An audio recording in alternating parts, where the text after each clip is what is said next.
Hello there, Stevos, and welcome to this week's episode of Steve's Movie Wrap-Up. Now, before we get into this, I just want to explain a few things. You may remember back in August, I did a movie wrap-up, and it was basically an hour-long movie wrap-up video where I basically went through all the movies that I watched in August. Now, I was going to do one for September, not going to lie, but it just was going to take me forever to do. So I've gone back to the drawing board. Obviously, I want to give you guys my thoughts on movies that I've watched and stuff. So I've decided to come up with a plan now where I'm going to review movies on a weekly basis. The videos are going to be out every Friday, 4 PM UK time on my YouTube channel, SteveOfficial.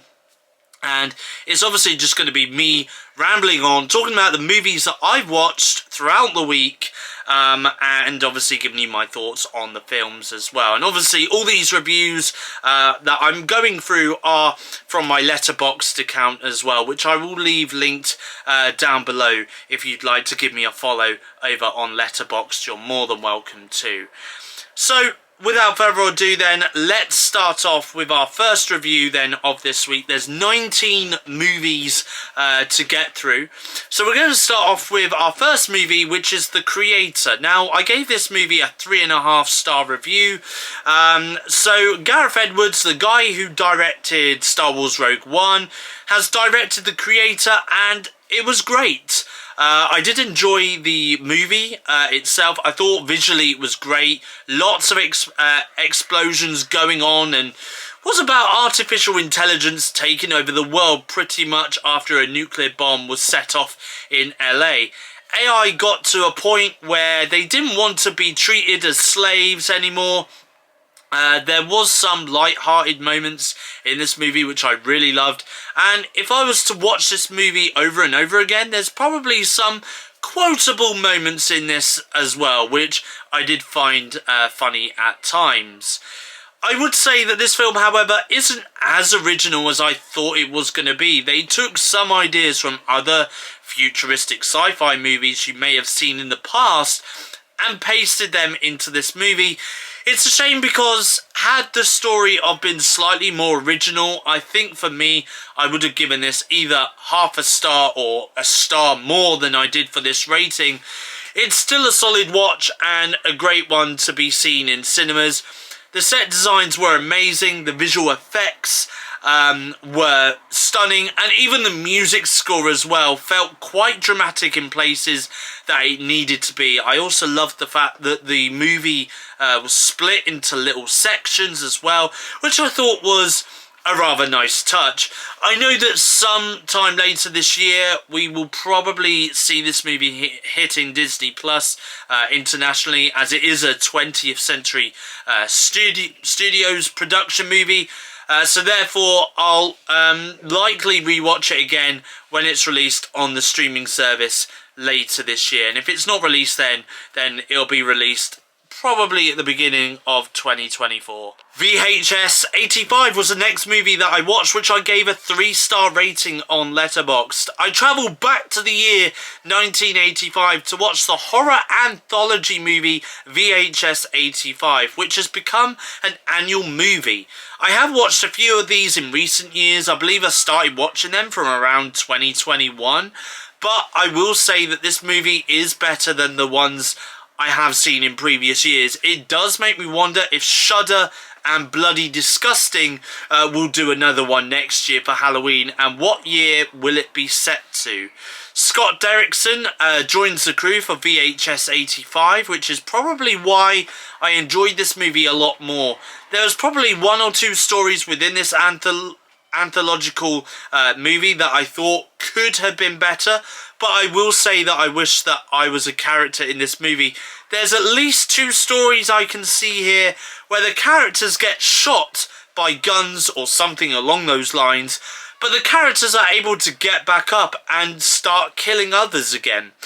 There's also a little reference to a Stephen King horror novel / movie as well in the first story, which I loved when they referenced that. All in all, if you're looking for something decent and somewhat scary to watch this spooky season, then I definitely recommend watching VHS 85, which is available to stream on the streaming service Shudder right now. One final thought from me, there was a particular story which I thought was really good and quite gory in places too, but the ending sort of had some more of a comedy aspect to it, which I found quite funny. Also love the way how they make these movies look like you're watching it from an old VHS style tape. That's really effective. The next movie that I'd watched was Pet Sematary Bloodlines, which I gave half a star to over on Letterboxd. I agree with Paramount. This movie should never be released theatrically in cinemas or theatres worldwide, and should have been a straight-to-streaming movie, because this movie was absolutely awful. I found the film to be so dull and so boring, and while there was some gore aspects in this movie, I just still didn't like it. I was somewhat looking forward to seeing this because I really like the 2019 Pet Sematary movie, which is why I gave this one a chance, but I prefer the 2019 Pet Sematary to this one. I don't think I've seen the original movie though. I decided to give the Hell House franchise a go because there's a 4th installment coming out later this year. So I've decided to go back and watch the Hell House franchise, starting with Hell House LLC, which I gave 3.5 stars on Letterboxd. Never heard of this movie franchise until recently, so I've decided to give this franchise a go. And I've also caught word that a 4th movie in the franchise is being released on October 30th, so I thought now would be a great time to give this one a go, and I must say I'm really rather impressed with this movie. Earlier this year I saw this found footage movie called Lake Mungo, and that movie had various similarities to what this one did. It was a found footage movie which was really rather creepy, similar to this, and I also love the fact that both movies, when comparing, use the same style of technique, where part of it is found footage and the other part is documentary. I thought the actors in this movie portraying the characters did a great job, and they seemed genuinely scared in the found footage sequences, and also the music score in this film gave it all the more creepy and tension that the film needed. It was an easy watch, with this film having a running time of 90 minutes. Then we go from Hell House 1 to Hell House 2, The Abaddon Hotel. I gave this one a 2-star rating on Letterboxd. I see what the creators behind this film decide to do here. Clearly leaving some questions from the first film unanswered and then trying to get it answered in this movie. While the first film for me worked, I don't think there should have been a sequel to it, but because it was probably an unexpected success, and because the story from the first film worked, they clearly came up with an idea to do a sequel to it. I could not take this one as serious as I did the first one, because for me, I just don't think the movie really took itself too seriously like it did with the first one. However, though, I wouldn't say that I was put off watching it, because I did still somewhat enjoy this for the horror elements that we get in the film. And I watched Hell House LLC 3 Lake of Fire, which I gave 1.5 stars. So we have the 3rd entry of the franchise of Hell House, which, to be honest, I think at this point was definitely not needed, and was probably just made because, again, the first movie did unexpectedly so well. At this point, I kind of zoned in and out of the horror movie because a lot of it just fell flat. I can only tell you without spoiling or giving anything away that there was some really creepy basement scene that had me creeped and intrigued throughout that one specific scene. But aside from this, the horror aspect was barely there. I'm still going to give the 4th installment a chance to see if it will regain what the first one did, but I'm not holding out promises to say that the fourth one will be as good as the first. We will wait and see when it releases on the 30th of October. I have also this week done a couple of rewatches as well. So I started off by rewatching Barbarian, which I gave 4 stars. I've seen this movie before, but I really enjoy this movie a lot. There's so much tension throughout. Absolutely love the movie music score as well to give it that extra bit of edginess and horror to the movie. It's a rather weird but compelling movie. Definitely would recommend this one for sure for those who haven't yet seen this. Another rewatch that I decided to watch this week was The Night House, which I gave 3 stars. Great movie filled with lots of tension and lots of shocking secrets which are uncovered all throughout about a widower's dead husband. But I can't help but think every time I watch this that I'm watching an alternate version of The Invisible Man that came out way back in, I believe, 2019, that starred Elizabeth Moss. Another rewatch was Ready or Not, which I gave 3.5 stars. It's such a joy to watch this movie. I loved this when I first watched it in the cinemas. I've watched it on streaming a few times as well since its cinema debut, and it's still a great watch. However, though, as always, I feel let down by the ending because for me it just becomes really goofy and silly, which I didn't like. However, though, Samara Weaving proves that she is a horror icon in this movie, though, especially when she does her screams. I also watched, or rewatched, should I say, Prey as well, and I gave that movie 3.5 stars. So this is the second time that I've watched this movie since its release on the streaming service Disney Plus around about a year ago, and this is still a great movie. Still think that Disney made the wrong decision at the time after making this a straight-to-streaming movie, because had this have been released in cinemas and theatres worldwide, then I would have seen this at my local cinema, because there are some rather cinematic shots that I love in this movie. I also hear recently that a Prey sequel is in the works, which, if that's the case, then I would happily watch, but just hope that they release the sequel in the cinema and give it the love it deserves, particularly as it's part of the Predator franchise. There is one more thing that I would love to add to this, and that's that the movie itself is also getting a 4K steelbook release, which is really awesome to see that this movie, which was originally a straight streaming movie, is getting a physical release so that you can physically own it for yourself. I know Disney are doing this with some of its Marvel and Star Wars Disney Plus shows, but I find that it's really awesome that Prey is getting this kind of treatment as well. I've also watched Imagine Dragons live in Vegas, which came out, I believe, back in July on Disney Plus here in the UK, and honestly, I gave this movie a 5-star rating, which is very rare for me to do on Letterboxd, can I just add. It's very rare that I will give a movie a 5-star rating. So I gave this one a 5-star rating, and it's the first time watching this on Disney Plus, and I'm going to give it the rare 5-star treatment on Letterboxd. And the reason behind this is because the concert movie was great. Yes, there's times when the movie does come away from the concert itself, which for me, when I've watched concert movies in the past, I have found this a rather annoying thing, but I didn't mind it with this concert movie. It just broke the movie up for me.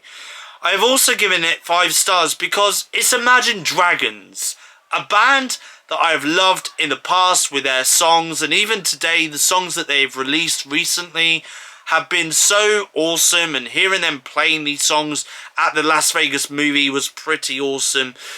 Absolutely loved the fact that they performed songs such as Believer, Thunder, Sharks and more in the space of 2 hours. There are some songs that they performed that I've never heard before, which now makes me want to go back and find these songs on Spotify to listen to over and over again. A solid concert movie, and if, like me, you're a fan of Imagine Dragons, then this movie will be right up your alley for sure. I then went over to Netflix and watched the Taylor Swift Reputation Stadium Tour. Now, the reason why I watched this was because I'm preparing myself to watch the Eras Tour concert film, which you guys will see my review of in the next episode of my movie wrap-up, which will be coming out next week on my YouTube channel, SteveOfficial, and I'm going to talk more about episode 2 of my movie wrap-up for you at the end of this video, so more on that shortly. But I'm gonna say it, right, this movie again got the 5-star treatment from me over on Letterboxd, okay, and I've got to do it. 1, 2, 3, let's go, bitch! That's right, to make way for our upcoming The Eras Tour movie, which is being released on Friday the 13th of October 2023. I have taken it upon myself to watch the Reputation Tour concert movie that is on Netflix. Now, this movie came out back in 2018, and I'm not really too sure whether I've watched this movie or not. I don't know if I have. Part of me says I have, the other part of me says I haven't. So I don't really know. But, anyway, so yeah, so either way, I have now seen this movie, and because it's Taylor Swift alone, she deserves the rare 5-star treatment from me, not just because this is a concert movie of hers, but just purely because it's Taylor Swift. Yes, I'm a Swiftie, and I'm not afraid to admit that. I still listen to Reputation, the album, from time to time on Spotify, and regardless whether you listen to the album or you watch this concert movie, the songs are great. She sounds exactly the same as she does in the actual album recordings when she's performing on stage, and that is so real. There's a few artists where if you listen to their albums, they sound great, yet in concert you might be a little disappointed because they're not using auto-tune or anything like that. They might sound off-key, but with Taylor, though, to me, it sounds like what we hear on the album is exactly what you get in person. The real deal, as people will say. Anyways, to wrap up this review, because I could talk about Taylor for hours, but this is a great movie, which, if like me, you're a Swiftie or a fan of Taylor Swift, then I recommend this if you haven't seen it on Netflix. She doesn't just perform songs from the Reputation album, as she does perform a few classics from other eras of her albums too.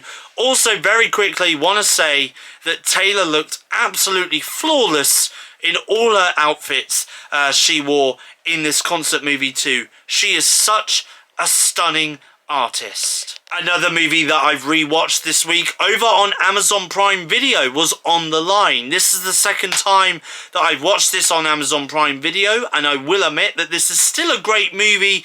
It's a fun movie to watch, however though, the twist at the end, I will admit, is controversial, and you will feel a bit bad for a certain character at the end as well, but I still enjoy this because of how edgy it can get, especially with the thriller parts of it as well. And the film does star Mel Gibson as well. And I did give it a 3-star rating on Letterboxd as well. Another rewatch that I have seen this week is Chip 'n Dale Rescue Rangers, the movie that came out back in 2022 over on Disney+.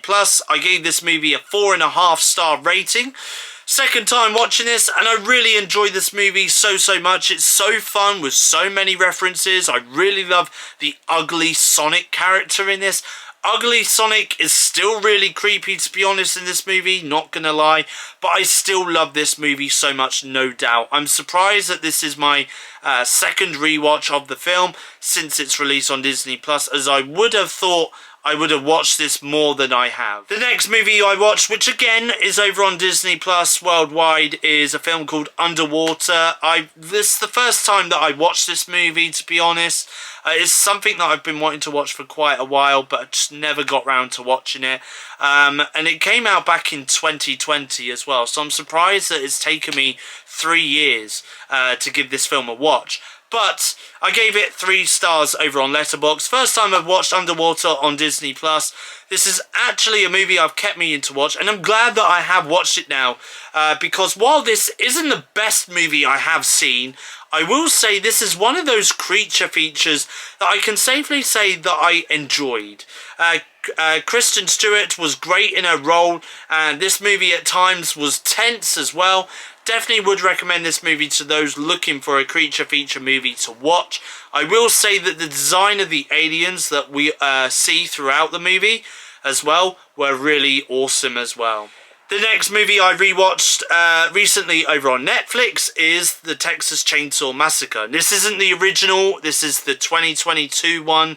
That's the Netflix original. I gave this movie a 1.5 star rating over on Letterboxd. The second time rewatching this over on Netflix, and unfortunately this isn't great. I think there was a planned sequel to this as well, but it never went ahead, and I don't think this movie was a success to the point it could warrant a sequel on Netflix. It did have some potential, and although there are some gory scenes in this which horror fans will enjoy, but because of the squished running time of 83 minutes, the plot is just rather rushed. And I've also been watching the Fear Street movies as well. 1994, I think the other one's 1978 and 1666 as well. Now, I'll admit, I haven't got the reviews. I didn't do, at the time of recording this, I didn't do the reviews for Fear Street 1978 or 1666 because I watched them quite late last night. But I will say, though, I will give you my thoughts on those movies and just on the other two in a second. But let me start with Fear Street 1994, which I gave 2.5 stars over on Letterboxd. The characters are likeable in 1994 of Fear Street. Loved the choice of music that they used throughout as well, and also loved the use of lighting in some scenes too to give this movie the 90s vibe that it definitely deserves. There are some deft twists in this which are very original, including a certain bread slicer / cutter. This is the second time that I've watched this movie over on Netflix, as I've decided to rewatch it. Now, I've decided to rewatch the other two as well, so I'm going to give you my thoughts on that very quick. Fear Street 1978, what I can say about Fear Street 1978 is great movie again. I love the fact that it's kind of a sort of a slasher kind of film. I also love Sadie Sink's performance in this. I think it proves that Sadie Sink, I know she's gone on to do like sort of drama movies as well as continuing her role on Stranger Things and stuff. And when you think about Stranger Things, obviously Stranger Things is one of those sci-fi horror kind of TV shows, and I think she fits the role as Max in that show really well. And I think what she'd done in Fear Street 1978 was great, and I think it kind of makes you think maybe there is a future in the horror franchise for Sadie Sink to be in. I would love to see Sadie Sink in more horror movies in the future, if that's possible. With Fear Street 1978, I'm probably going to give that the same star rating as I did with the 1994 one, which is 2.5 stars. As for Fear Street 1666, however, though, I'm probably going to give that a bit more of a lower rating. I'm probably going to give that a 1-star rating.